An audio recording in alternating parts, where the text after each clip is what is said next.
Retirement exists so that you can relax after a lifetime of work. Unfortunately, an ever-shrinking number of people are getting to retire at all, let alone be able to enjoy it. What is the point of all this mass production and technology if not to increase leisure time? Well, currently it's aimed at maximizing profit, which means you working more hours, retiring later, or worst of all, working until you die.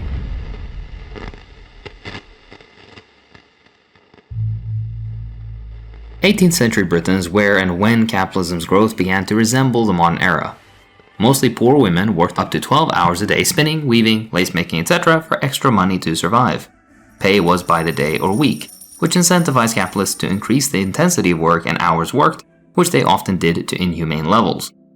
There's a prevailing myth that capitalism saved us from torturous 80-plus hour weeks of futile toil, but it didn't.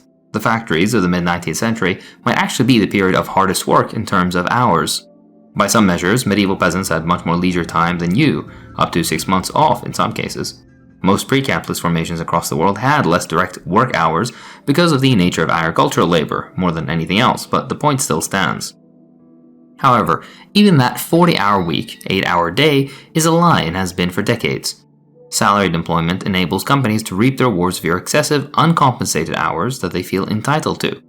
Studies consistently show that salaried employees work far more hours than hourly employees. For example, medical residents and nurses are routinely forced to work 70 to 80-hour weeks. According to officially tracked stats, Americans are working more, but this refers only to reported full and part-time workers, which misses a lot, like mothers who are working 80 hours a week between employment, childcare, and housework, or uncompensated labor. In 1991, US employees were working 1,664 hours per year. In 2021, Americans worked around 1,720 hours a year. This approach leaves out gig work, though, because there's no requirement for gig apps to report hours. According to IRS data, the number of net additions to the gig workforce was 1.2 million in 2020, with another 1.9 million in 2021. Even thinking conservatively, these people are adding billions of work hours to the total that aren't being accounted for. Regardless, the number of hours worked is only half the story. We also need to talk about productivity. Simply put, productivity has also outstripped wages. Since 1979, US productivity grew 86%, while hourly pay only 32%, a nearly threefold gap. Even more is lost through inflation, but that's a conversation for another topic.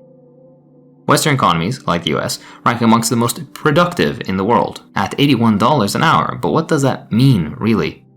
Well, it measures how much value each worker produces per hour, usually as a measure of the technical capital and level of exploitation they're subjected to. Now, it's important to note that most of the 10 most productive countries are in the global north, while the supposedly least productive countries are all in the global south. This skews the data because a lot of the time, the productivity of a Kenyan tea farmer versus a German automobile worker in objective measures is roughly the same, or is even skewed towards the Kenyan farmer. The math of it gets a little complicated, but you can take a look at these videos here for more. Regardless, despite this dramatic increase in productivity globally, capital still demands more profits. The working day has not shortened past the official 8 hours. This, like most labor issues, is because of the weakness of the labor movement in many parts across the world. Long sustained struggle, and even much violence, led to the reduction from 14 to 8 hours. That form of labor militancy is missing currently in many Western countries. No significant improvement in working conditions results, despite record profits and incredible increases in output and productivity. After 40 or more years of working, though, you'll be able to retire and finally rest, right? Back to the video in just a minute. Let's hear from today's sponsor, Proton Mail. Freedom depends on privacy. But in the US, that privacy is under threat. Section 702 of the FISA Amendments Act was meant for spying on foreign targets, yet it's routinely used to sweep up Americans' data too. And it's not just the NSA. The FBI and even local police can sidestep warrants by buying personal info from shady data brokers. That means your emails, texts, and calls are all at risk. That's why you need Proton Mail. Proton is privacy first by design.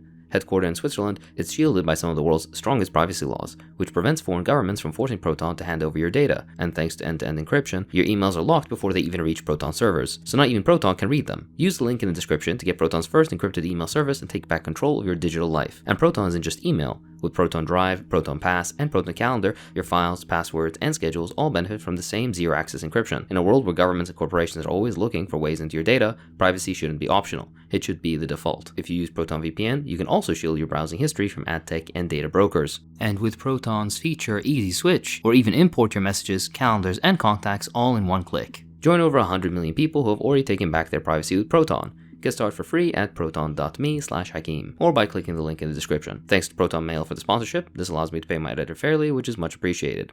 Alright, back to the video. Not to pine, to be proud of boys in line over there. After World War I, the United States had completed the shift from agrarian to an industrialized society. This meant far more people depended entirely on wages for survival than ever before, and the Great Depression catastrophically exposed that system pretty thoroughly. This hit the elderly and those nearing old age the hardest, leaving many literally penniless and destitute in their remaining years.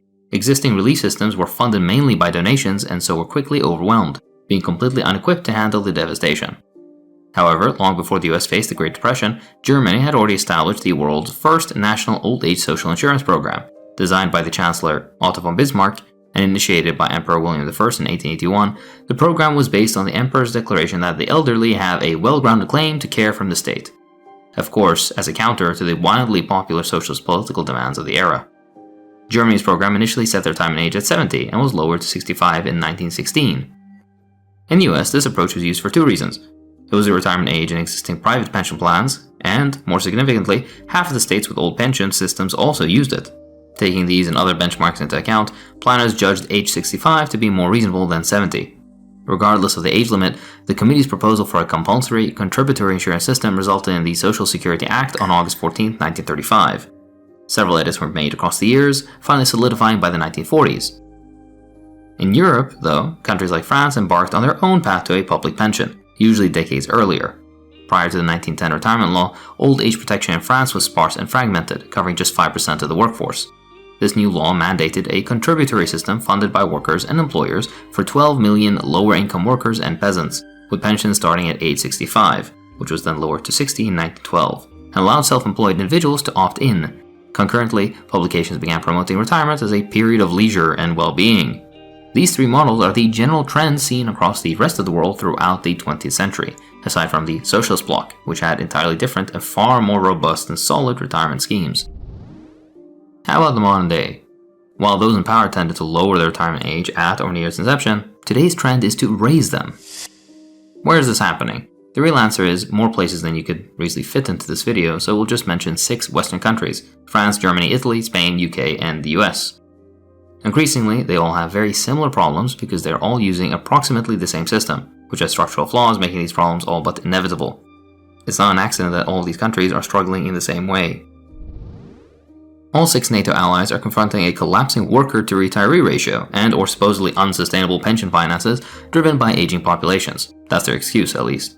France, as you may remember from the riots, raised its retirement age from 62 to 64 in 2023 because Prime Minister Macron declared the system financially unsustainable, saying that keeping it at 62 would cause total systemic collapse. It's not much better in Germany, which projects a decline of 6.3 million people in its working population by 2030 due to low birth rates, which politicians say directly threatens their precious GDP.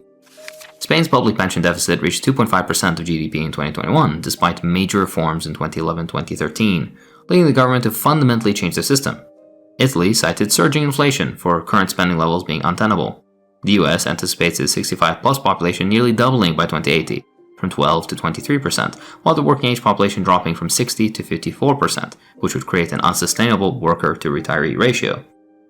The UK already periodically reviews the retirement age as a matter of law, but is considering raising the state pension age to 68 due to alarming, to them, demographic data and extreme pressure to maintain solvency. In order to deal with this labor shortage, each country is raising their retirement age as a way to force people to work longer, to supplement the workforce. This is also the main reason for laxer immigration into these countries. No, it's not Jews or Muslims coming to destroy your way of life, or white genocide, as I've laid out clearly in this earlier video here. It's simply economics, and bringing in workers today is preferable to capital than investing in people-first policies that will raise birth rates to sustainable levels in 20 years, maybe. That's why every former socialist government, more or less, that had these people-first policies experienced steady population increase until the restoration of capitalism, when it immediately plunges, never to return to a healthy level. France aims to add 300,000 workers to boost tax revenue and direct those extra funds away from pensions, which does add labor but also reduces pension costs. Germany was a bit more explicit, not hiding behind tax revenue, stating they want to keep workers in the labor market for longer to foster growth, which will do very little to stem the projected 2030 worker shortage. An Italian economist stated that they will have to increase retirement age to reduce pensioners in proportion to the labor force to offset workforce depletion. The US is trying to extend careers using 401k incentive rewards to delay retirement and retain older workers. The UK's proposed rise in the retirement age is trying to offset labor issues they say were exacerbated by COVID-19. Everybody has their excuse, but in the end the plan is to raise the retirement age.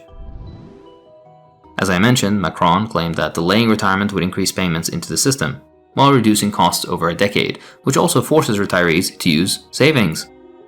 Spain's 2011 reform gradually raised the retirement age to 67 by 2027 and implemented something called a sustainability factor, basically a mechanism to automatically reduce future payouts as life expectancy rises, something the 2021 reforms had to fix.